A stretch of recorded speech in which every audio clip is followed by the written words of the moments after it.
for her degree at the university.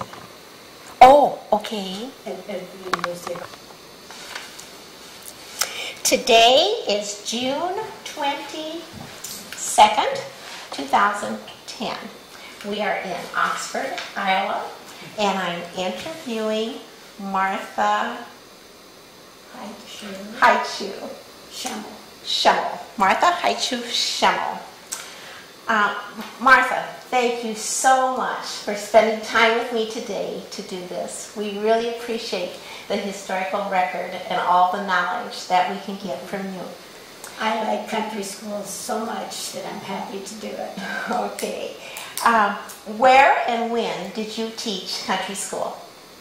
I started in Iowa County.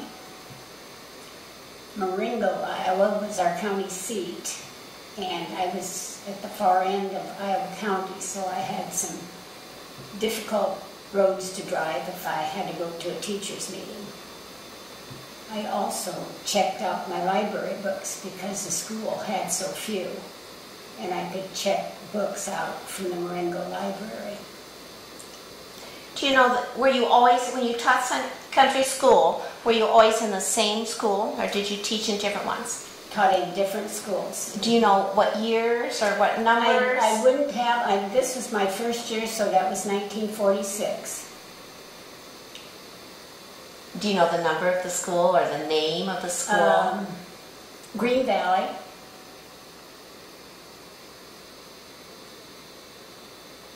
And Township? Green. I think that's right. Yeah, but it was Iowa County. Okay. Do you know how many different country schools you taught at? Let's see. I'm going to estimate.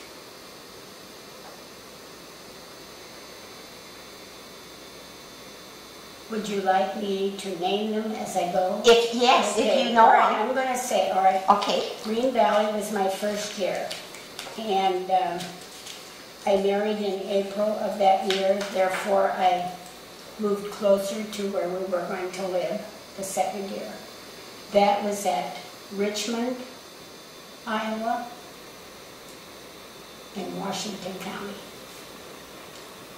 I taught there 2 years. Do you know what township?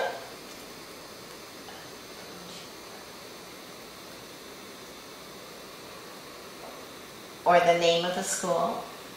It was just Richmond Public School. Okay. But it was a rural school? Yes, Okay. yes. A large 2-story wooden building that was no longer, they did no longer need the upstairs. They just had all the students on first floor. But we had the old double desks there. Oh.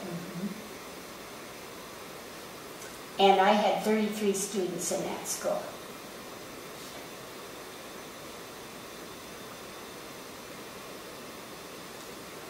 And you were there 2 years? Yes. I think we went about the time that Parker was born. And I taught in Liberty Township. And I think that was Liberty number 6. I taught there 2 years. And then I was expecting my second daughter. And when I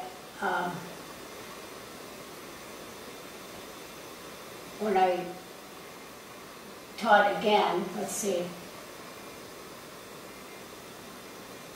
this was Liberty 6. But now that would have been, I think it's still Washington County, I'm sure. It'd be awful close to the Johnson County line though. But following that one, I went to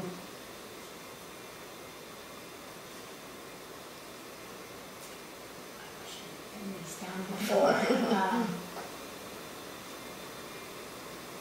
I went to another one in Liberty Township.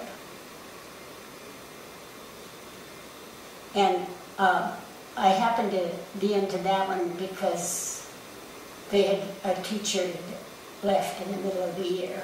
Were you home with children then? Yes. Okay. And they came to me to see if I would take over for the rest of that year.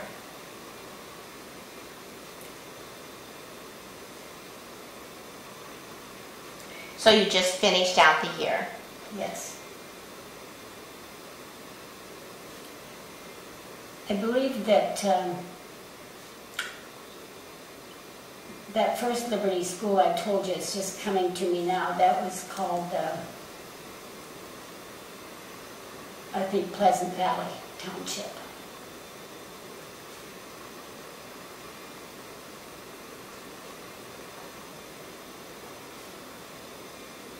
Then we moved down by Durant, Iowa, and I taught in, let's see, that would be Scott Township, I think. And I taught there for 2 years. Do you know what county that was? I heard it was Scott County. It'd be the same as Davenport.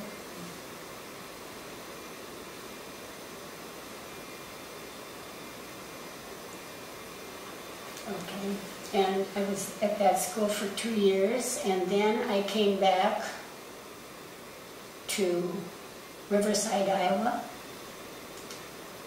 and I taught at, this was in Washington County again now, and it was called the Coffee School. That was the name of it. Just like coffee spelled? Coffee School. It may have had other names, but that's what it was referred to as the Coffee School. How long were you at the coffee school? I think probably 3 years.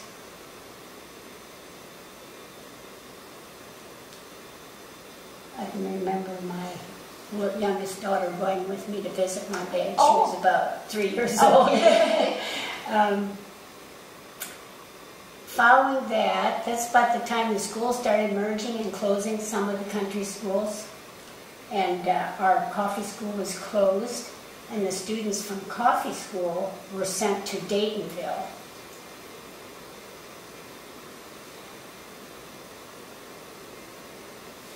And we were put in with the students at Daytonville. It was the teacher who was teaching there was my sister Helen. Okay. So that put my sister and myself, the two teachers. I had the primary grades up through 4th, and she had the rest of them up through 8th. And that would have been Washington County. And I'd say was there for 2 years. And was that school called Daytonville? Yes, it was just the Daytonville.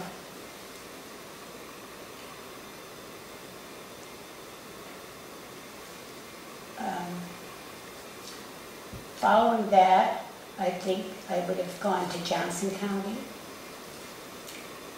And I started teaching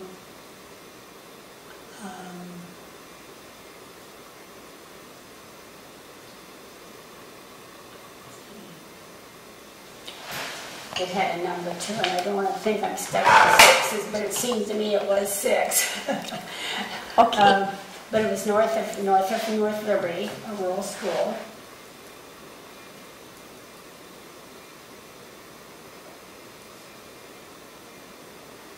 And this, of course, would have been Johnson County then.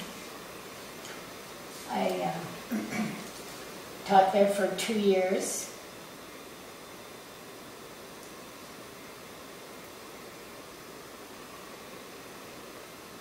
Then our district, the North Liberty School, this has got to be part of the story, I guess. The North Liberty School were tuitioning 7th and 8th graders into Iowa City at that time. They were bused in, and they took 7th and 8th grade. When Iowa City schools did not have room for these extra students, they kept them. The district had to do whatever they could do. So I was hired to teach the 8th grade out in a country school building at all 8th graders. Is this the beginning of the baby boomers? Is that why there's probably pretty much not room? Mm-hmm. And I taught the 8th grade for 2 years in the country school. Then we should be up to about 1964. This is when we merged with Iowa City. However, I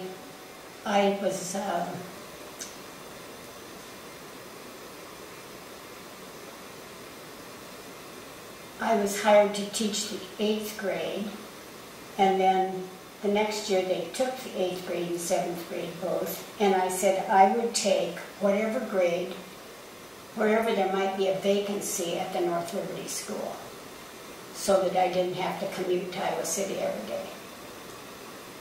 And I took 1st grade at that school, and I stayed with 1st grade until I retired. But you went from 8th grade. Yes. 1st grade. Big changes. Yes, it was.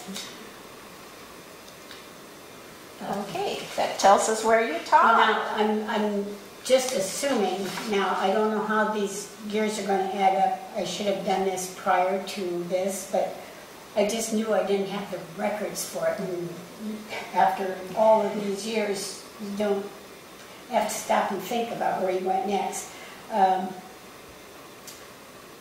But I started in Iowa City then in 1964.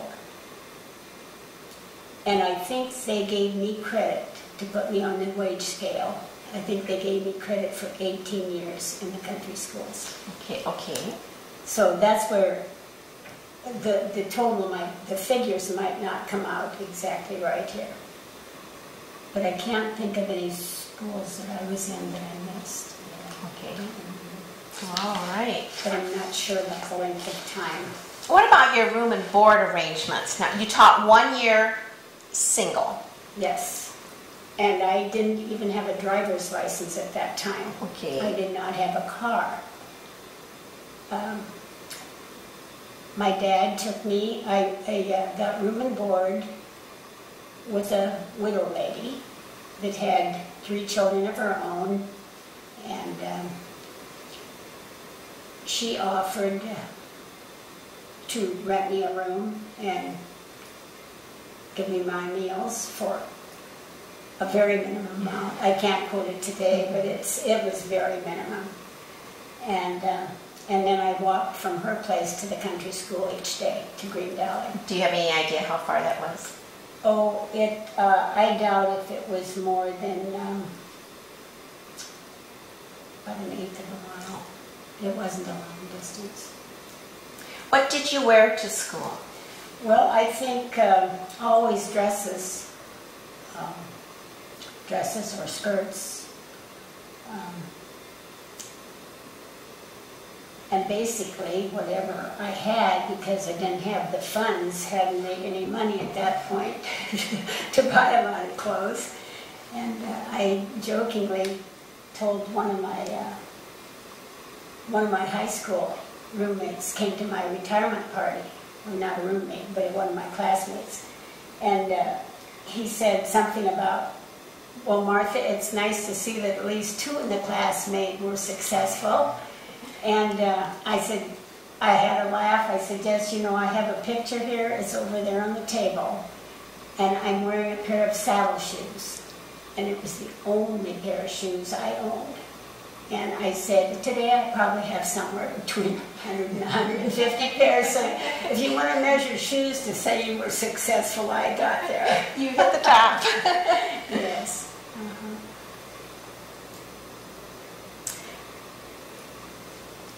When did you leave for school in the morning? I usually went, I was probably there by 7:30.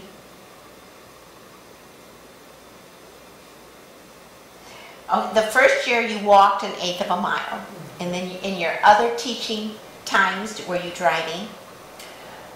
Yes, I did. I got, I'd say, yeah, for my first year in Daytonville, I probably was transported to school by my husband at that time. Okay. Each day. That was not so far away. That was probably 2 miles or so. And then would he pick you up? Yes. Every night yes. too?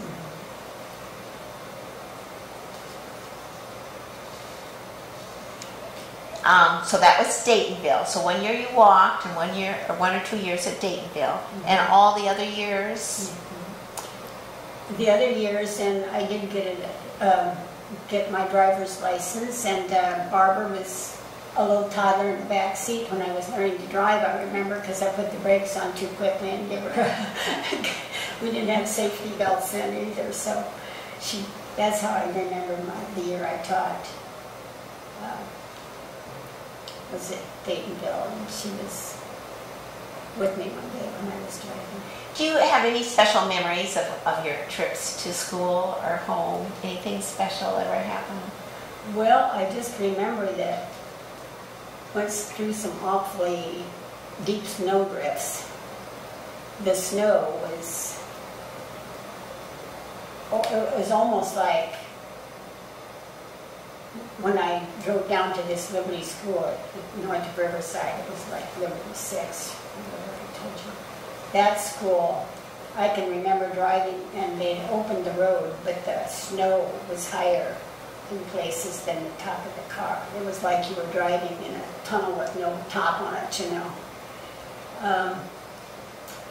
I don't think the cars that we had were always real dependable, and that was always a concern that, you know, that you get there when you had a ways to go, that you would get there and get home okay. I had one flat tire.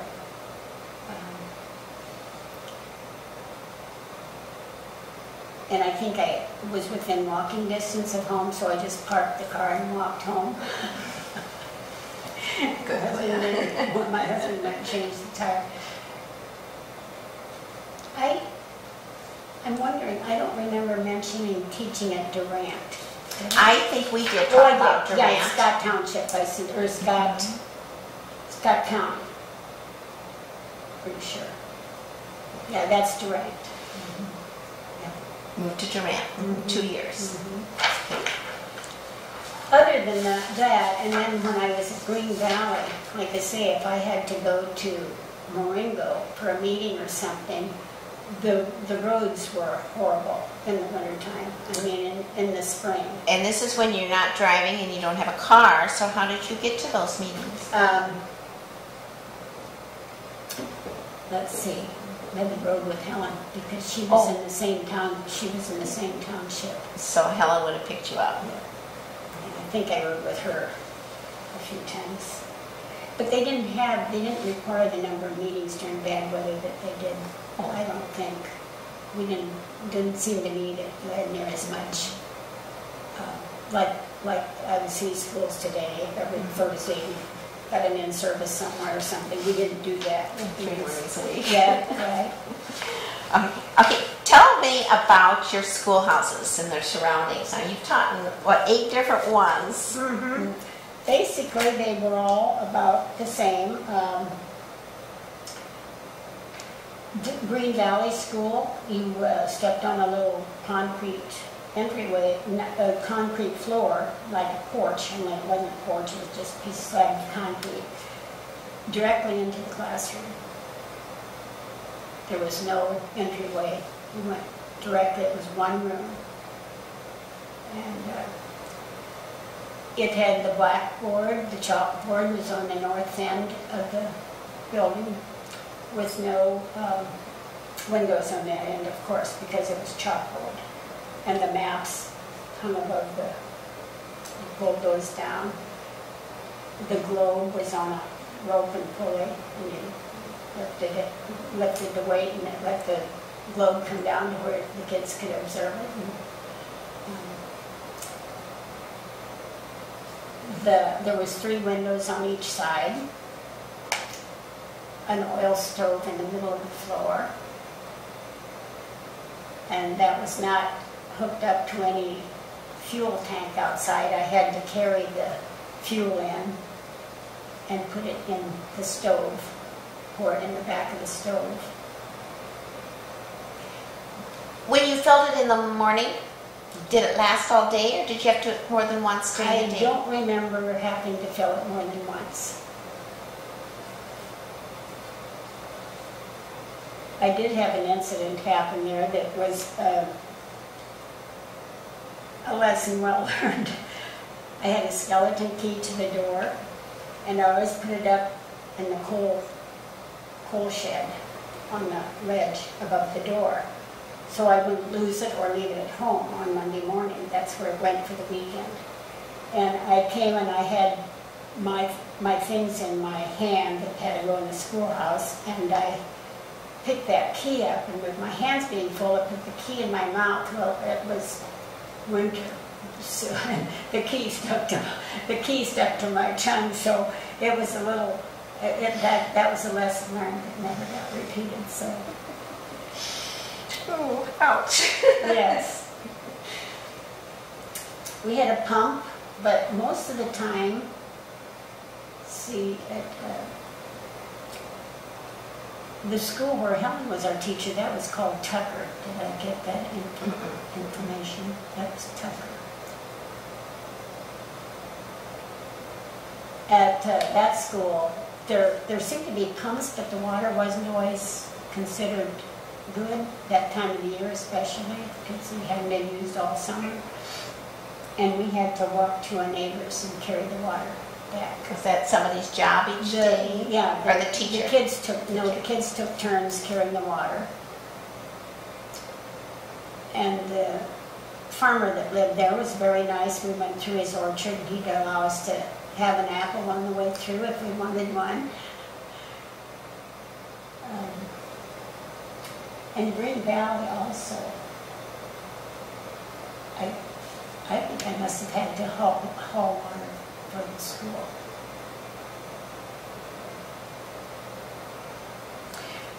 Tell me about the playground. Well, in most cases, it was just the big yard, and we had the 2 outside toilets, 1 on each corner. Very, very little equipment. The one in Durant had a merry-go-round. I think that was the first merry-go-round that I had on my playground, was at that school. Mostly the kids played ball games and handed over. We also played,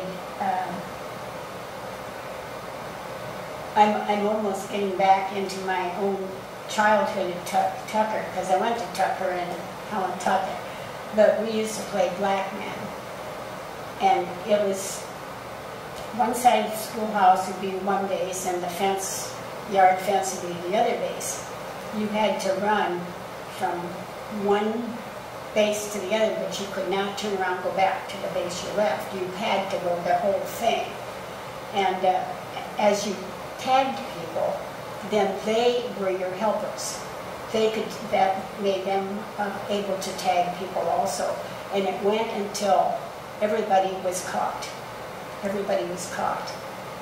I have no idea why it was ever named Black Man. It had nothing to do with race at all at that time. It could have been anything, and it wouldn't have meant anything different to the children, you know. That was just totally a coincidence of today's. political correctness, I guess. Did most of your playgrounds have trees? Yes, off to the edge usually, not close to the building. More on the perimeter, maybe along the fence line. So they want to help keep the building cool. I don't remember any swing sets.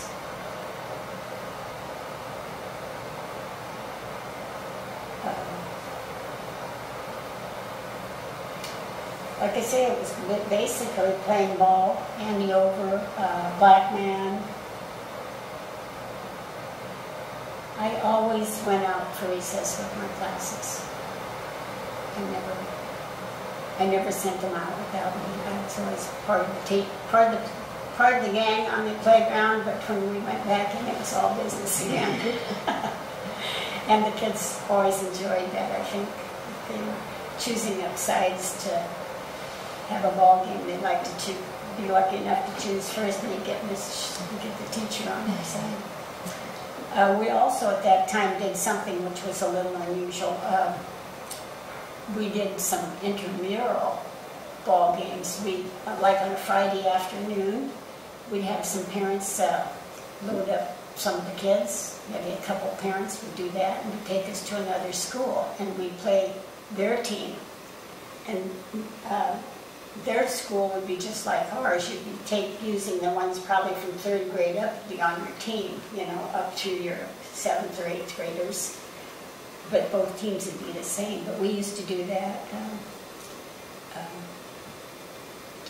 just for something that the kids really look forward to, to go. Did you have flagpoles?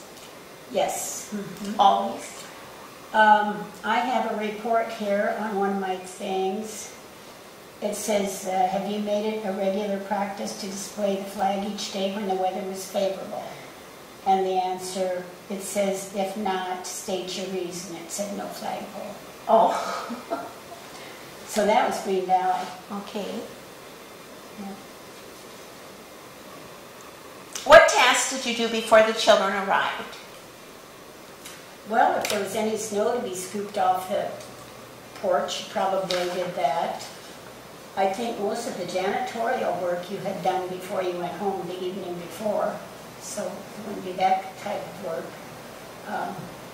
Maybe putting some announcements on the board.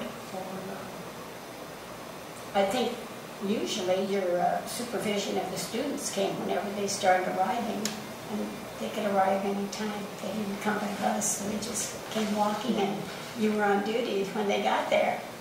So I just can't think of too many duties that I had to perform. When did your go ahead. Except, have the fire going and things like that. When did your school day begin? In most cases, I think officially 8 o'clock, but I was usually there before that, till 4. Now this had been early on, first years. But then the students usually had a longer lunch hour too, which is probably at least 45 minutes, if not an hour for lunch. And that would include eating and yes. Recess. Yeah. We've already talked about the classrooms, and you mentioned in one of them you had the double desk. Was that just the one building? Just the one. Any record players, Victrolas? Oh yes, every school I was in I think had a record player. Pianos? No. Any sand tables ever? Yes, I did have a sand table in Liberty Township. That was the only sand table I think that we had in the classroom. Were there always enough desks? Yes. And always a chalkboard. And supplies. You talked about buying supplies with the money raised at Christmas time. What supplies were furnished? Anything? I think the toilet tissue was furnished, and paper towels, probably some paper towels. chalk, the erasers at the chalkboard.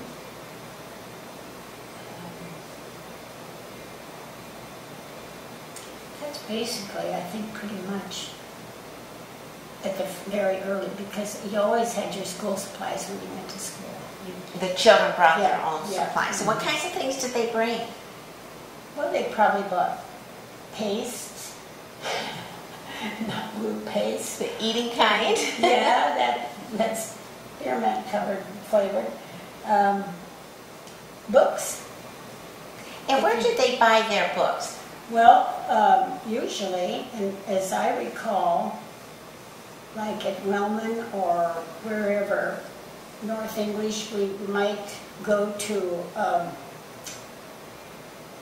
it wouldn't be necessarily just a bookstore. It seemed like some other retail store handled books. Sometimes hardware, sometimes Well, more of a general. I'd say a general store. But I know we just didn't go to bookstores, but they did use bookstores, and or used books. You could take yours in there, and they'd give you something for the month. So they brought their own pencils, Pencils. ink. Did you have the Erasers. ink wells? I don't think we got into that too much. But if we did, I would say we had to furnish our own. I don't think we had to do too much writing with pen and ink in the country school too much. So once the students are there, how would you begin your day? Well, probably made some announcements if there was any to be made, and of course you greeted them. And sometimes if somebody was just bursting to tell you something that happened, we had a little bit of sharing time. Probably said the pledge to the flag first thing. A little sharing time,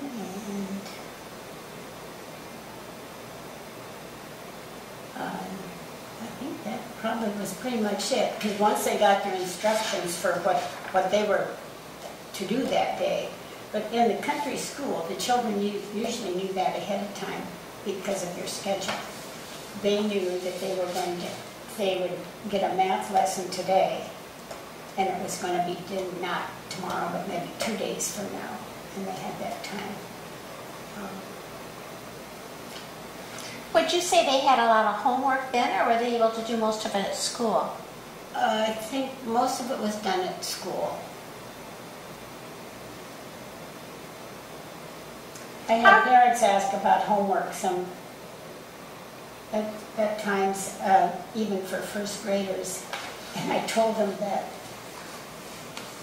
I felt that when my students came to school, I had high expectations for their day, and they produced it, and I felt that they should be free to go home and play and not have more work loaded on them, because I said they've done a day's work when they come home. And did a lot of them have work to do at home anyway? Oh yes, yeah, the farm kids did. How did you structure the day's lessons? Well,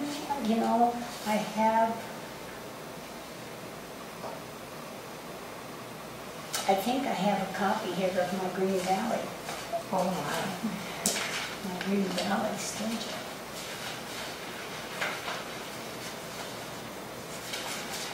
But you would start out with either, but I don't have it.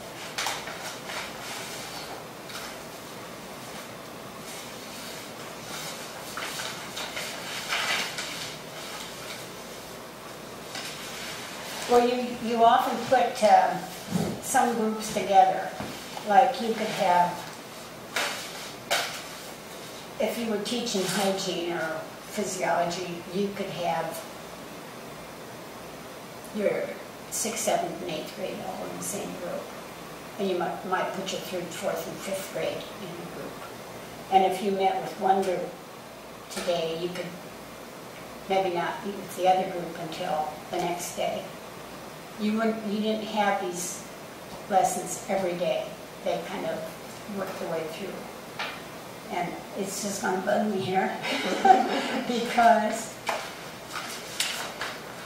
this is one of the things that people were so intrigued about. I used to go to school and I'd think, what do those teachers in town do all day with one class? And they, in turn, says, what did you do in the country with all those kids? And I found out when I got into the city, we just had one class. You were just as busy with them all day as you were with all 8 grades in the country school.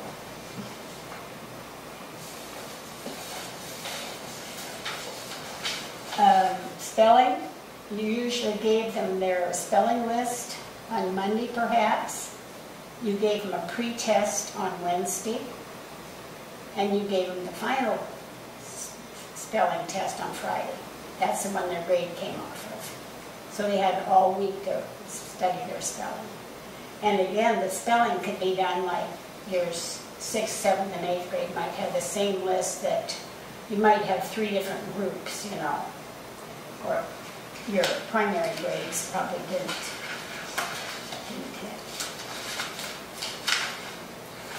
Let's see, math is something that I think was probably done sort of in, I told Mel, I said, you know, I just know when she comes and I'm looking for something. And I'm not sure I'm not going to find a chair, but if I do, we can go back and look at that. Oh, it's right in front of me. 9 to 9:10 on Monday morning. Opening exercises. Tuesday, the same block of time, music. Wednesday, music. Thursday, music. Friday, opening exercises. You might say that might be like announcements or sharing or something like that. 9:10 to 9:30, I had primary language class. The same block of time. This isn't the best copy. Word study. That's probably studying their spelling. Then I have a block of time here from 9:30 to 9:50, 3rd grade arithmetic. And that went every day. From 9:50 to 9.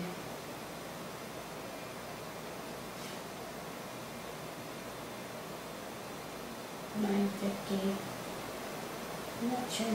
This is 4th grade arithmetic. But the next day, 4th grade had history in that block of time.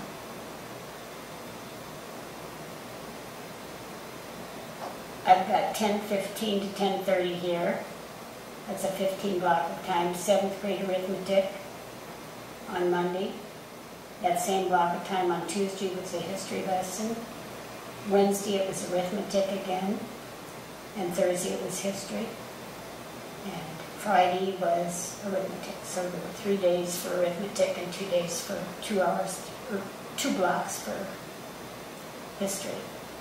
And then 10:30 to 10:40 was probably, it says physical education, followed by recess. I'm sure that overlapped. And then I had at 10:45 after recess, I had primary reading every day. Is the same. 11 to 11:15 first grade reading, and that was daily. 11:15 to 11:30 was 3rd grade reading every day. 11:45 to must be 12. 7th grade reading on Monday. 7th grade hygiene on Tuesday. 7th grade reading on Wednesday, 7th grade hygiene on Thursday, and 7th grade reading on Friday. And then we had a new period. 1 to 1:15 was primary reading, and that was daily. So see, put together here, they got two 2 blocks, morning and afternoon, for the primary grades reading. 1:15, I can't make the time there. With that, with the next block of time went to the first grade daily for reading. Followed by, on Wednesday, the 3rd grade get the first block of time, 3rd grade language. And the second block of time went to 3rd grade geography, 3rd grade language, 3rd grade geography, and 3rd grade language. So they had 2 geography and 3 language. 1:45 to 2 o'clock in the afternoon, 6th grade language. Next day geography, next day language, next day geography, and the next day language. And that's as far as my copy goes. Now you could coordinate those, like the hygiene lessons, physiology. You could put the language easily together if they're studying about correct usage or something like that. You could easily, put your groups together. But I think everybody survived. When you talk about primary, are you talking about kindergarten? Well, pretty much, I think. But in most cases, I don't think they had kindergarten at first. They started with 1st grade. When I started school, I started as a 1st grader. So I'm not sure where they worked in kindergarten worked into it. Did you have a recitation bench? Yes, I did. I did at Green Valley, and I think that was a pretty common thing. I think for most of my schools was a recitation bench.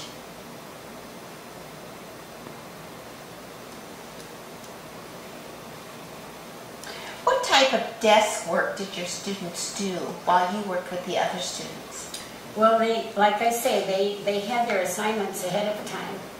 They knew what the next time that they had to come to arithmetic that had to be done. They knew if they were going to have their pre-tests for spelling, they should have some time put into that before. And studying spelling is kind of a common thing. Sometimes you let 2 children share, and one could spell to the other, and they practice their spelling out to see if they was getting it, remembering it.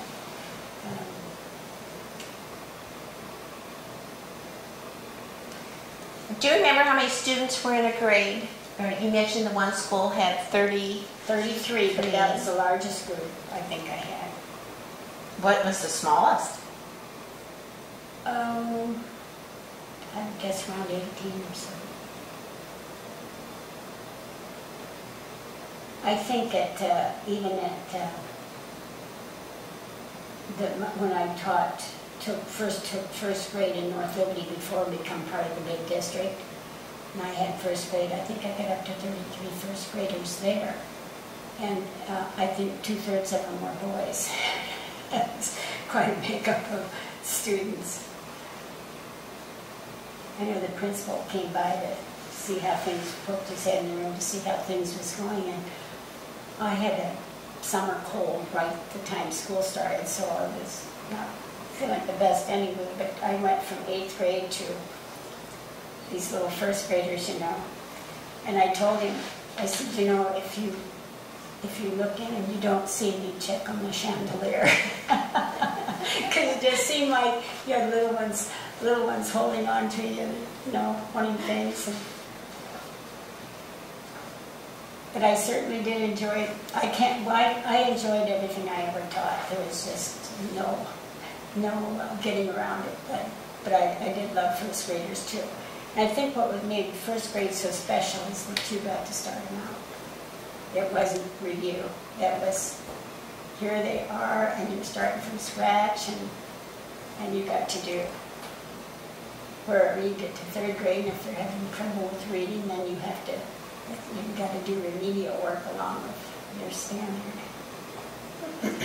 Would you say that you saw much difference in the size of student population? One building would be 33 and one building would be 18? Yes, it would be. The way they handled that in the country schools, all of the teachers in that township got the same salary. Everybody's salary was the same. Now, if you got a school that had 4 more kids in it than the other school teachers had, after you got up to a certain amount of extras, they would give you a bonus on your check because you had more children to teach. And I wouldn't say that they would change that with 1 or 2, but if it got up to where you had a noticeable group. What factors influence this fluctuation in numbers? Well, I think a lot of it, just looking back on our own childhood, my dad was a tenant farmer, and when March comes, you move if you didn't have a contract for next year. And when you moved your family and you had 5 children in school, it knocked a hole in it. I think and it was vice versa. I think when they had a school that wasn't too big and they found out if a big family was moving in, they liked that. So. Do you remember some lesson activities? Do you have any memories? Most memorable lessons? Well, let me think. For music, for one thing, it's not real memorable, but it's just something I have always remembered about this little girl. This was in Green Valley, and we had the Victrola. You had certain song titles for the upper grades and a different set of songs for the lower grades. And when it was time to test them, they could sing without the Victrola or they could sing with it, whichever they prepared. So they had to sing songs? Yeah, right. And this little first grader wanted to sing the song the big kids sang. That was when it was her turn. I asked her what she would like to sing, and she says, I want to sing what the big kids sing. And I said, okay, do you think you know the whole song? She knew the whole song. I said, well, that's good. You just go ahead and you can sing your song. And she got up and she sang "Oh Susanna," and she knew it till she got to "I came from Alabama with a bandage on my knee." And I've always thought of that. But you know, I just thought it was always, when you go home at night, you just see so much humor in your whole day that you were so busy moving on to the next thing that wasn't always so noticeable until you got home and reflected on your day, and then you got lots of chuckles out of it. What did you enjoy teaching the most? Well, I can't say that I enjoyed any one thing more than others, but I do know that I loved English myself. I always did well in it, and I think that reflected in when our kids had to take I would test the basic skills, the growth that my older kids would make in English was very noticeable. I had one mother come in and she was astounded at what he had done in a year's time with his English, and I told her, I said, well, I really like that subject. I like to teach it, and I think because I liked it so well, the kids were more into it too, you know. Did you have any that you really didn't care to teach? No, I couldn't say anything.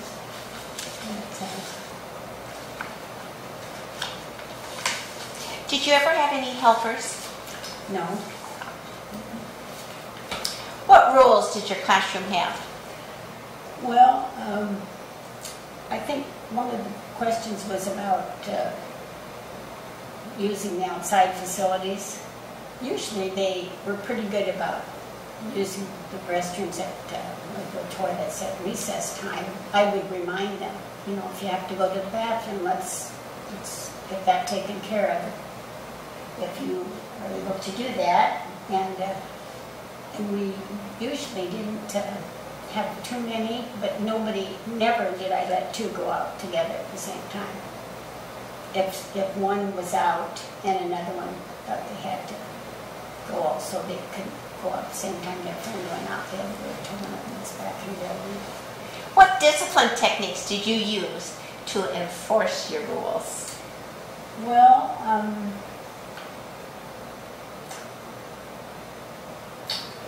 early on, I did a little bit of, I would keep some students after school. I think that was a pretty common thing. Especially if you knew they had kind of twittered their day away when they should have been doing it, and with even some prompting from the teachers not getting it done. And this was a fourth grader that I had, and he was just basically not too energetic. He wanted to ride his pony to school, and he didn't live very far from the schoolhouse. And but he did have to stay after school if he didn't get his work done. And he said to me one day shortly after we had a few sessions after school, he said, "Did you know it's against the law to keep a kid after 4 o'clock?"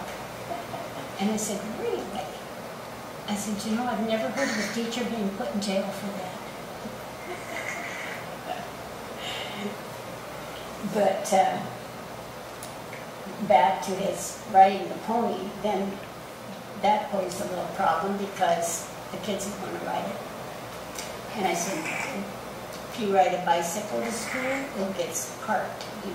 It's not a toy for the playground. And if he brings the pony to school, it's going to be tied out in the corner by the fence, and nobody can ride the pony. Because I said, you could get hurt, and I'd be the one responsible. And so we just can't ride his pony anymore. So I think the charm of letting the kids ride soon wore off with him too. How did your students get your attention to ask questions? Raising the hand was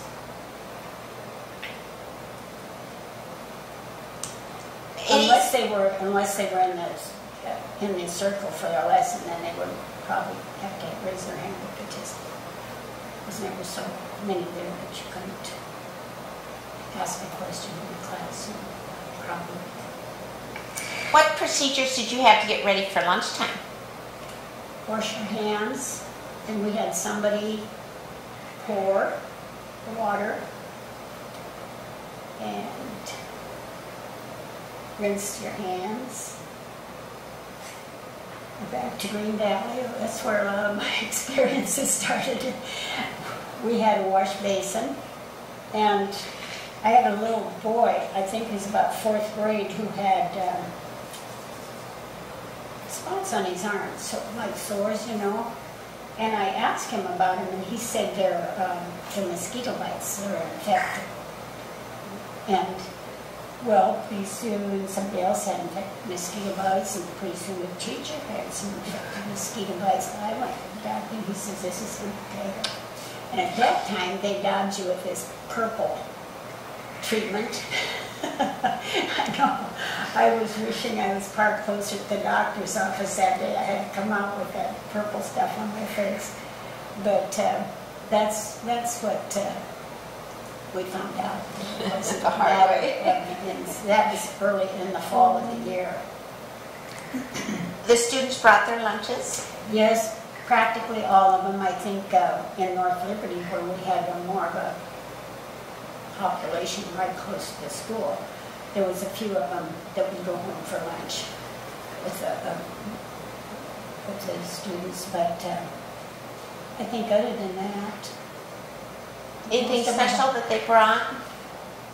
No, it was usually if your mother baked bread, you envied the kids that had store-bought bread. Oh. And if they had store-bought bread, you envied the kids that got mom's baked bread. So sometimes there was some swapping done. I think that was kind of common. I'll trade you this for that. And,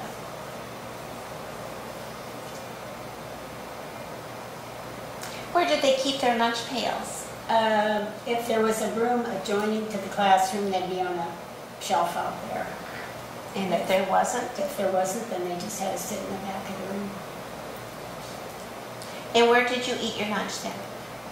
They ate at their desk, and if it was a nice day early in the fall or early or in the spring, if it was really nice, that you could all sit somewhere outside together. But you had to sit down for a given amount of time. You couldn't be up running around. If you eat outside, you have to sit down for the lunch period. So. Did you have anything special at lunchtime? Not really. When I boarded with a lady, she always packed me a nice lunch, but I never did that for myself. I went much simpler. Probably some fruit and maybe a sandwich. Did you see your students outside of school very much? Not really. I think because you never were too close. I was thinking about that. Not until I was in North Liberty teaching. Because like I say, you were closer there, and I was living close to North Liberty, or in North Liberty. So that's the only time that I did see students outside of school very much. Did the students have responsibilities for the upkeep of the classroom? Yes, I think even in the country school, their desk, we had desk check maybe once or twice a week to make sure that we didn't have it stuffed with boots and all those things that they didn't want to carry home. So we'd have desk check once a week, and more than that if it was necessary. And they had to have their things put away before they left to go home for the evening. If they went to the few books we had, they had to put those back in place. And the piece of furniture that had the books on was just like a regular bookshelf in your school, just a small thing. Glass doors? Yeah, you lift them up and slide them back. And I think there was an old set of encyclopedias that were kind of outdated, but the children did use them. So. Who else helped take care of the schoolhouse? Nobody. So you swept? Swept the floors. How often? Every day. Put down sweeping compound once a week and swept that up. Usually do that on Friday about noon so the kids could walk in a little bit. And that way, you know, you get the oil into the floor a little bit better. And of course, if they could get by with it, they like to slip in it once in a while because that was fun for them. But I was just looking at this, the teachers, and I thought, now, this says it all right here. Much was required of teachers who labored in one country schools. Not only were they responsible for the academic instruction of all subjects, reading, writing, including penmanship, arithmetic, spelling, grammar, geography, and civics for grades 1 through 8, but in addition they were expected to provide our physical education and be our school nurse, advisor, sanitary officer, comforter, and disciplinarian. Above and beyond all these professional duties, the rural school teacher was expected to take care of janitorial chores, building and maintaining the fire and heating stove, sweeping and dusting the floor, cleaning the chalkboards. As I recall, teacher even took the window curtains home and washed those now and then. And that's just the way it was. And you know, the teachers were talking in the lounge one day about we got a new copy machine at school. And they said, gosh, do you remember when we had to use that old thing that printed purple? And everybody was talking about it. And I said, you know, I can remember one that was way beyond that. Well, they'd never heard of it. And I said, well, it was a wooden tray, like a frame. And I said it had a gel substance on it. And I said you had to use an indelible pencil to make your master. You wet that put it on, peeled it off, and you could maybe get maybe 5 or 6 good copies, and from there on they got less noticeable. And but the worst part was getting all of that off of that gel before you wanted to make something else, because it was hard to get that off. You have to wash and wash and wash. And sometimes in the course of using it and stuff, that gel would get chipped, and then you'd have something missing in a word. So you'd have to heat that, soften it so that it would all get smoothed out again. I said, that was my first copy machine. And they just can't, today's teacher just couldn't fathom anything that primitive. But that's the way it was. I have this here. Sometimes the boys would do some work with saws and stuff at school. I think it came with the art class or something. Maybe they called it manual training, I'm not sure. But anyway, they made these. And you know what it is? I don't have a clue. You don't. Well, the janitor, I always took them, and when they closed the country schools, I said, you're not throwing those away. I'm going to take them, because the kids made these. See, they'd saw these out and nail that on. Well, this is how you got your boots off. Oh, this is a boot jack. A boot and jack. Boot jack. And the little kids had so much problem getting boots off, overshoes and stuff. Well, everybody used it, even I used it. And we'd had maybe 2 or 3 of those in the school if you had more than one boy making them. And so I had these in my room for my first graders at Penn, just even up through my retirement. And the custodian said one day, he says, Martha, what are these things? And I said, well, so I showed him how it worked. But I said, if you got a whole bunch of kids that want help with their boots, they're pretty handy things to use. But those are made by kids in the country school. Could have used that when I was teaching kindergarten. Mm-hmm. How about other schools? Can you compare your schools to other schools at the time? Either other country schools or the town schools?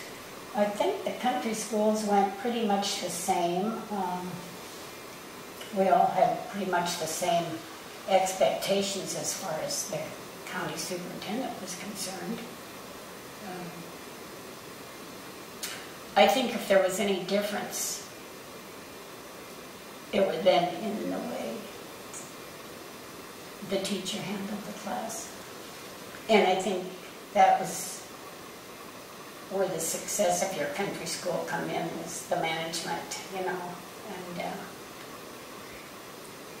I know I had a teacher at another school building not too far from where I was teaching, and I was supposed to drop something off for her from my school. And I said, I'll come over when I get ready to leave.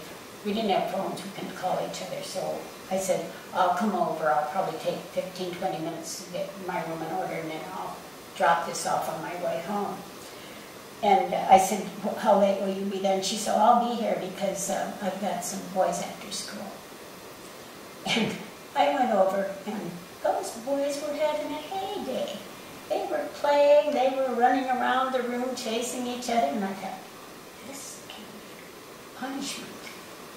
They were just having, and yet I think she had a real problem with just being a disciplinarian.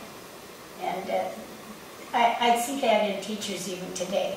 They want to be the kid's friend, where you can be their friend, but they also have to see you as a person of authority in the classroom. And I just see that so many times where,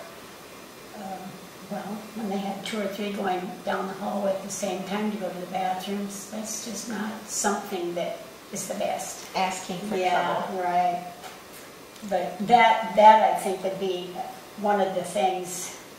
And I had the county superintendent, they visited about 3 times a year, I'd say.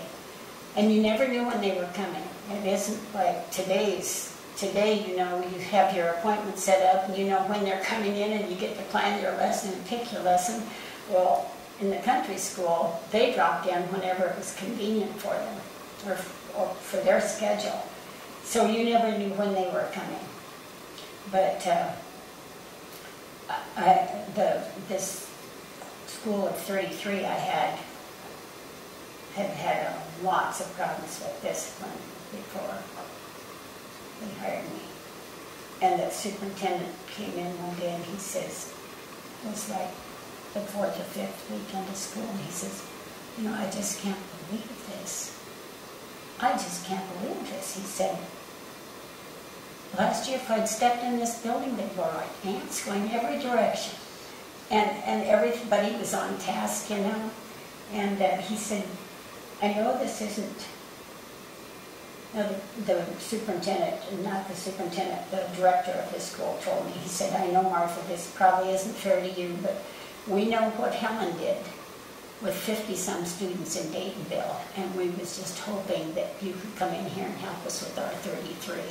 And it worked fine. That's where the superintendent come in. He says, I'm amazed at how these kids have gotten under control. How are the parents and community members involved with the school? There wasn't a whole lot of involvement unless, not in the earlier days, unless they come in to help with something for the Christmas program or something, maybe help you put up the curtains, you know, your curtains are only up at Christmas time, your stage, and they might come in and string up the wire and hang the curtains for us, or donate something if you were having a bake sale. But other than that, I don't think there was much that had to be done. I think if you accidentally had a broken window or something, you just call your director and they'd come and take care of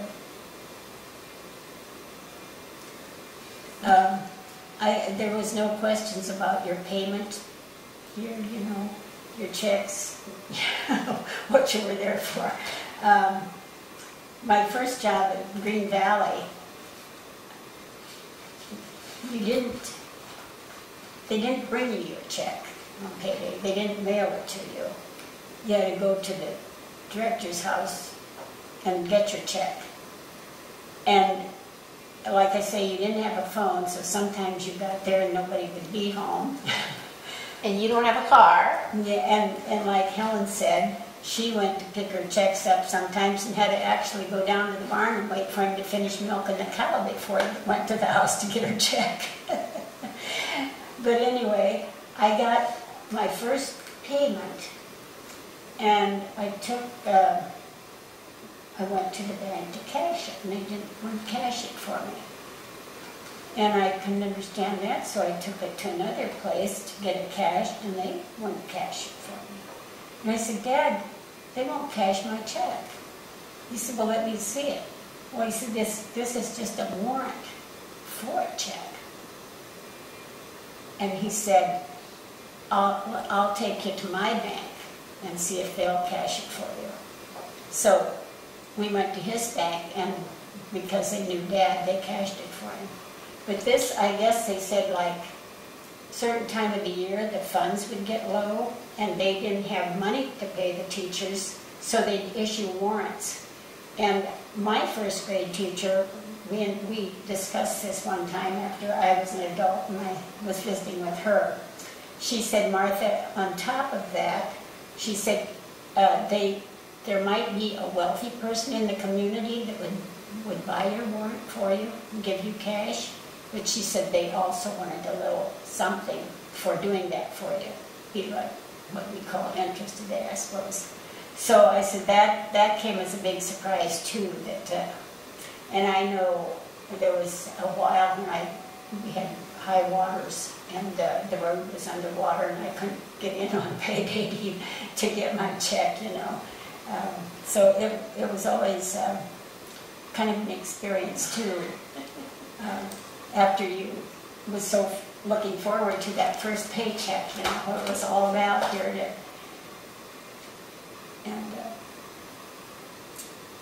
Let's talk more about the county superintendent. What kinds of things did he do? He came to visit you 3 times a They year. usually would sit back and observe. Just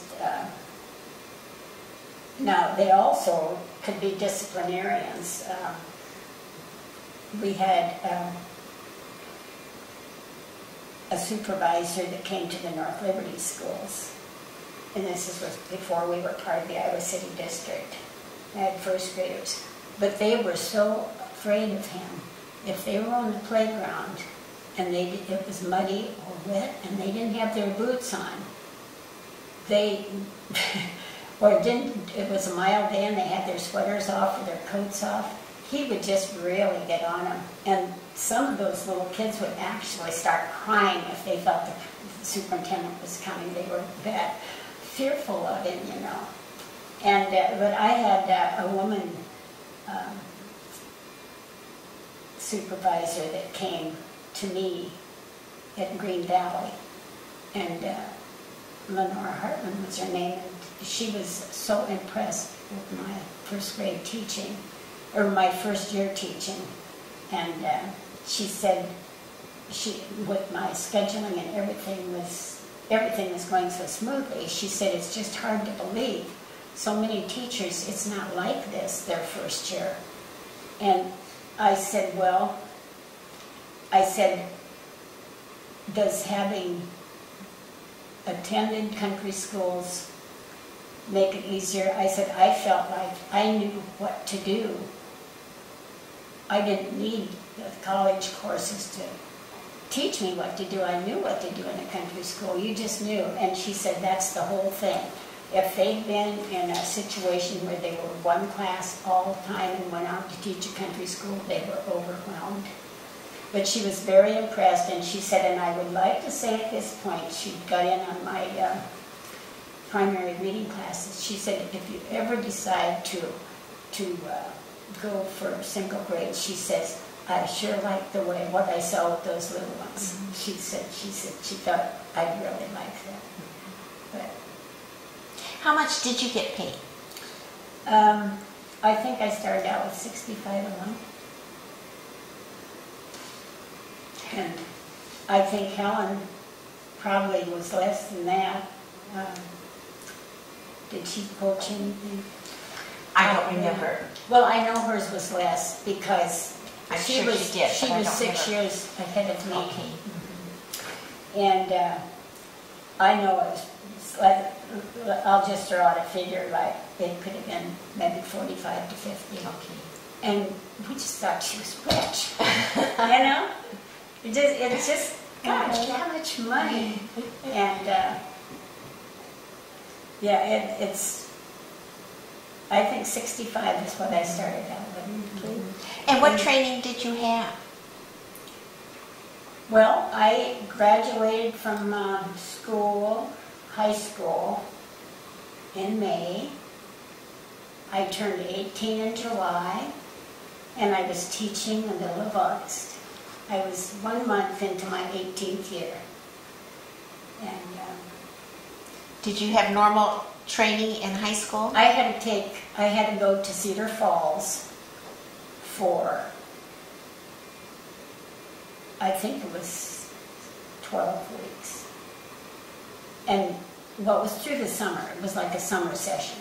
And I went to Cedar Falls, and the courses I took entitled me to a 1-year limited certificate. It was called a 1-year limited. And you had to earn so many points or credits toward a higher degree each year in order to keep your certificate good. So each year you went to summer school? Summer school or Saturday classes. And Helen, this is how it changed. When Helen graduated from high school, she was certified to teach because they had normal training in high school at that time. So she was certified to teach for 1 or 2 years.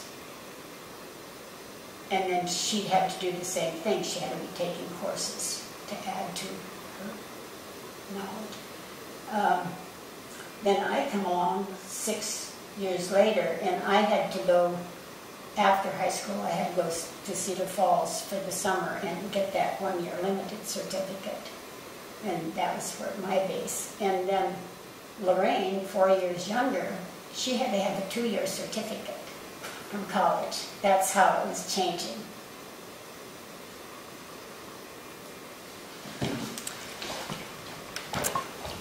This says it's recording, and I sure hope it is. I keep looking at it because I think it should be stopping. Uh-huh. But I don't. Oh, I can't hear it. Okay. Hear anything. That concerns me. It's been so wonderful. I just hoping it's being recorded. Oh, well, okay. Any extra supplies your school had? Any media? You said you'd go to the county superintendent and get books. Oh, also, before, I would say the first year I had to go to Marengo to get some extra library books. But they were very generous with the teachers. I mean, you didn't have to have you could check them out and maybe have them for 6 weeks for your library. And this is from the county superintendent or from the public library? This was there was a library for the teachers to borrow from at the courthouse. Okay. And then the bookmobile started coming around. And the kids could go out. They had a van full of books, and the kids could go out and look through the books and check out the books, and the bookmobile would come back in like 2 weeks, and they'd turn in the ones they checked out. So that was in vogue for quite a while. And that was much handier than trying to get to the library for handier than having your own library. Right. They can have some more. Bookmobile. What was your favorite part of the day?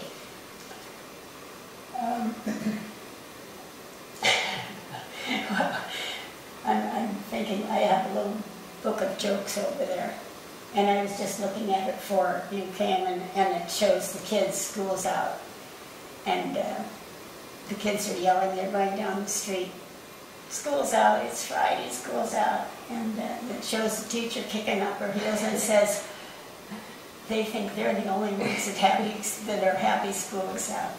But I think I was so, I just don't know. I had such felt so obligated, not just obligated, but interested in my children, that there was never,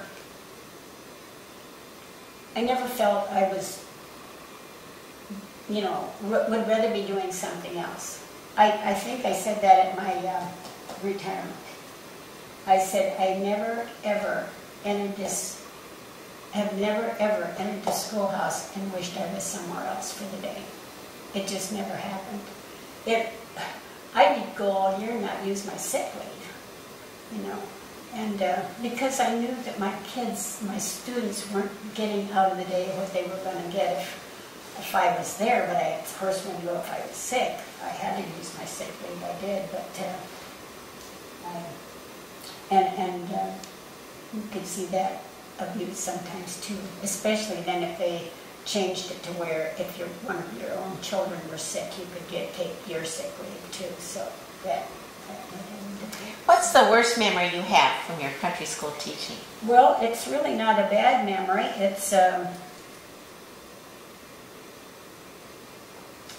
It's kind of the first year I taught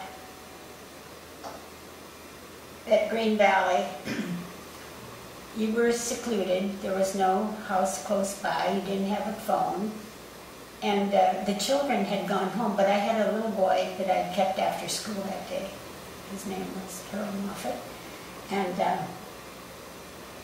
I kept him for a short term while I helped him with something that he didn't get done that day. And some man, I don't know if he was intoxicated or what, but he came up on that platform, that cement slab out there, and he stepped into the classroom, and he looked around and left. And I said, Harold, do you know who that was? Because I was new. And he said, no, we never saw. I said, look at the car. because I thought these kids are going to know the neighbors' cars. And he said, no, I never saw him before. And I went home where I was boarding, and I was telling this to the family that evening. I said, I had a real strange thing today. Somebody came up to the schoolhouse and came into the room, and it was like when they saw that other student in there with me, they turned around and went out. And, the next day, she had a young man who was out of high school, and he kind of was the father figure, as her husband is. And he said, Martha, you had good reason to be alarmed yesterday. He said that car was seen and parked in the neighborhood in 2 or 3 places, and the neighbor lady had gone out to what they called a truck patch where they had their sweet corn, and she was out there getting some stuff out of that garden, and he came through the cornfield where she was, and she had to run to get back to the house. And so I don't know, they did get it, her husband did get a description of the car. And, but that was kind of a scary, yeah, really. And more so today than it would have been then even. But, and it might not have been anything, but when he said you had good reasons, because he said his wife came running from going out there to where their corn patch was. She came running to get to the house because she was afraid. Yeah. And then I talked about the first merry-go-round I had. It came out like this, with spokes from the center hub, and on each one was a seat. We didn't have constant seating, you had seats on the end of these arms that came out. Well, one seat was missing, but the metal structure was still there to hold it. It was angle iron. And I was out standing on the playground there, and the kids were running. It was recess time, and 2 were chasing, and they went by. The other were in one, in order to support himself, he was going fast. He grabbed a hold of the swing, or the merry-go-round on the other side, and it rammed that. I was across from him, but it rammed that angle arm right into my leg. God, I went to the schoolhouse. I didn't want to. It was numb more than anything, but I went in and there was flesh hanging out of my leg up here. And so I called one of the mothers, and I told her that I had an accident on the playground, and she came and stayed excused the children and made sure they all got home okay, and told me to get to a doctor. So you just missed school early that day? Well, yes, it was about noon, because I had to go to Davenport to a doctor, I think, and they stitched it, took several stitches in it, and then he told me not to walk on it for a while. He said, if you have any swelling, you really shouldn't be walking on it, but the kids were really good. They'd come the next day, and they was just willing to do anything they could, but that was an accident that I had, that I said from that school, but I still had that scar shape there on my leg. Yeah. But that's the way it was, even with your students, you just didn't ever know. You were the person that had a handle of if somebody got hurt. So I had a little girl that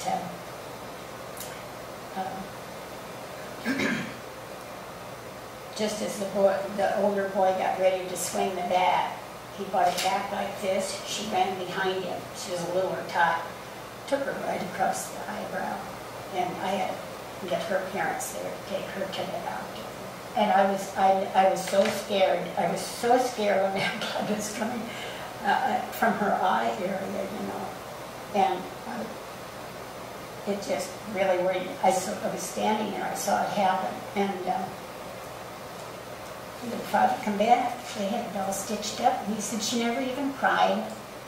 He said she was really good, and he said the cut was up above the eye. It wasn't, but I didn't know if it was the eye that was injured or what, but it was just one of those things. She just decided to run through just as he brought the bag back to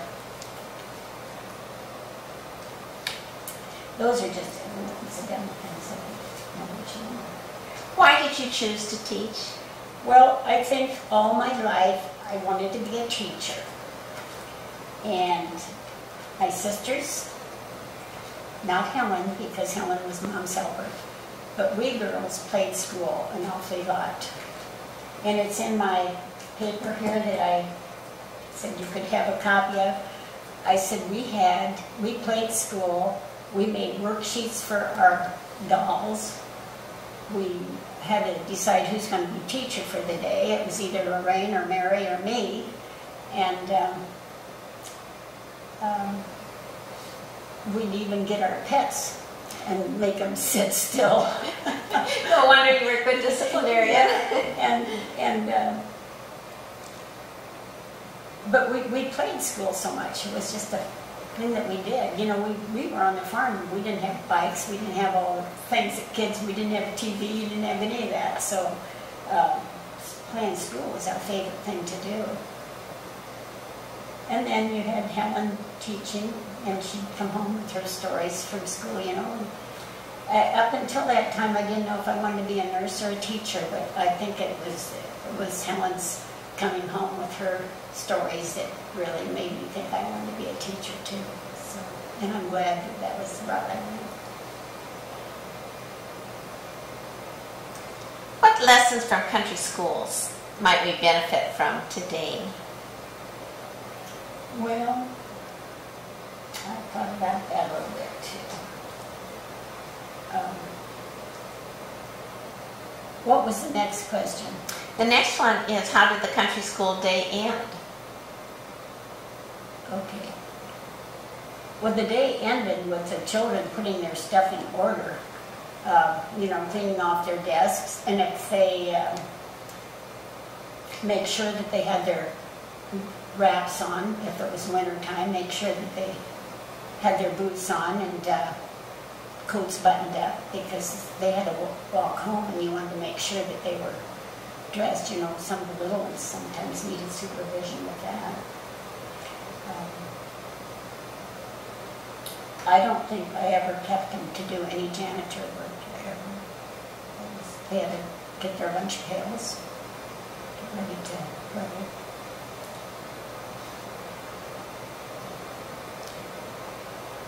Now, what was the one we skipped? How did what lessons from country schools might we benefit from today? Well, for one thing, the multi-age grouping. I think that was a wonderful part of the country school. I learned more about phonics when Lorraine was having it. I was probably a fourth grader, but I was so intrigued with her phonics lesson up there in front of the room, you know. And the older kids, you know, they could sit down and listen to somebody read, or but I think and you were in a situation where you were presenting, like if you were presenting something, if you had a really good fourth grader, and rather than just getting in fourth grade material, he was in there where he was hearing the fifth grade or sixth grade or seventh grade. He was hearing all that taught, and I think that was one of the best things about the country school, is hearing the repetition and everything from the other kids reciting.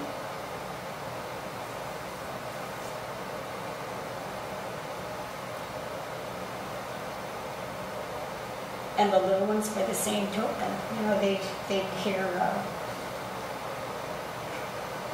the kids having their reading classes. And I taught this series for a long time, and this is like family to me. And I was on the board. The Iowa City District was looking at changing their reading books for the primary grades, and I was one of the people that was helping with the study. And I had teachers saying, well, they wanted to get rid of this Scott Forsman. The kids are so bored with it. They hear Sally, Dick, and Jane, Sally, Dick, and Jane. I said, you know, that is not all right. in every situation. I had children doing Sally, Dick, and Jane, and I said, Guess Who was a book that if they had trouble with the 3 pre-primers and you wanted them to strengthen up a little bit before they went into the first reader, they went to Guess Who. And this would be stories but no new words. You just have new stories but no new vocabulary. And I said, I'd have little kids come up and they said, you didn't let us read that book. Why didn't we get to read that book? And I said, well, sometimes I want to tell them, that these children need a little more practice. I just said, well, sometimes I have these books and I just think somebody really should be using these. And I just think if they don't read out this book for a while, this is Sally, Dick, and Jane. And I said, I'd say, it's over on the shelf. Anytime you want to read it, you can look at it. You can go read it. But they just was bent out of shape because they weren't getting that Sally, Dick, and Jane book. And I said, I know those kids. They love the stories. I had the superintendent visiting my classroom one day. Oh, I think it stopped. No, it's still recording. Okay. But I wonder if he was sitting in the back of the room, and we had a Sally, Dick, and Jane story. The little ones was up. And the story was about the family had been to the farm to visit Grandma and Grandpa. And when they got ready to go home, the cat had climbed in the car back seat with the kids. And they didn't say anything to their parents. The cat was in the car. So this was all pictures, They wasn't reading. They were picture reading at this point, and telling you the story. And then it showed